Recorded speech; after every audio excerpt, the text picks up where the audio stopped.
आकाश आनंद की जिस तरीके से हिंट हुआ, आपने ये भी आरोप लगाया कि जो एजेंसीज के प्रेशर में मायावती ने ऐसे डिसीजन लिए। क्या संकेत आप देना चाहते हैं? मुझे लगता है सतीश मिश्रा जी ही अकेले असली कैडर बचे रह गए हैं 20-21 साल से।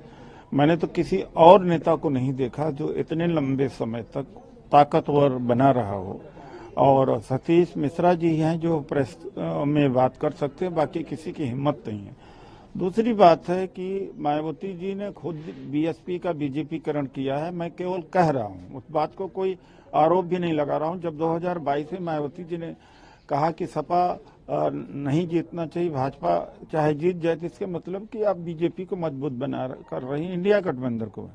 राहुल गांधी जी ने रायबरेली से कहा कि अगर ये समझौता करती लोकसभा चुनाव में तो बीजेपी 160-70 तक सिमट सकती थी, और आज केंद्र में सरकार इनकी न होती।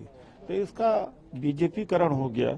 आकाश आनंद ने केवल भाजपा के खिलाफ में आक्रामक भाषण देने से उनको निकाल दिया। 2 बार कोऑर्डिनेटर बनाया, 2 बार निकाल दिया। किसके दबाव में? ईडी, सीबीआई, इनकम टैक्स दबाव में। इतना जो दबाव है तो विपक्ष खड़ा होगा उनके साथ में, बोले तो कम से कम, लेकिन इतने दबाव में अपने आंदोलन को तो न बर्बाद कर दें।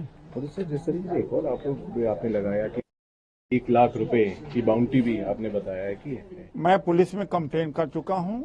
जब मैं 17 फरवरी को बोला था कि ये बहुजन आंदोलन का गला घोटा है और इनका गला घोटा जाना चाहिए, यानी राजनीतिक रूप से इनकी रवानगी कर दी जानी चाहिए। उसके बाद में सैकड़ों टेलीफोनिक कॉल आए जिसमें गाली गलौज दिया गया और धमकियां दी गई, और एक ने वीडियो जारी किया, वो पुलिस में दिया गया, जिसने कहा कि उदित राज को जो मारेगा, जान से मारेगा, उसको 1 लाख रुपए का इनाम है।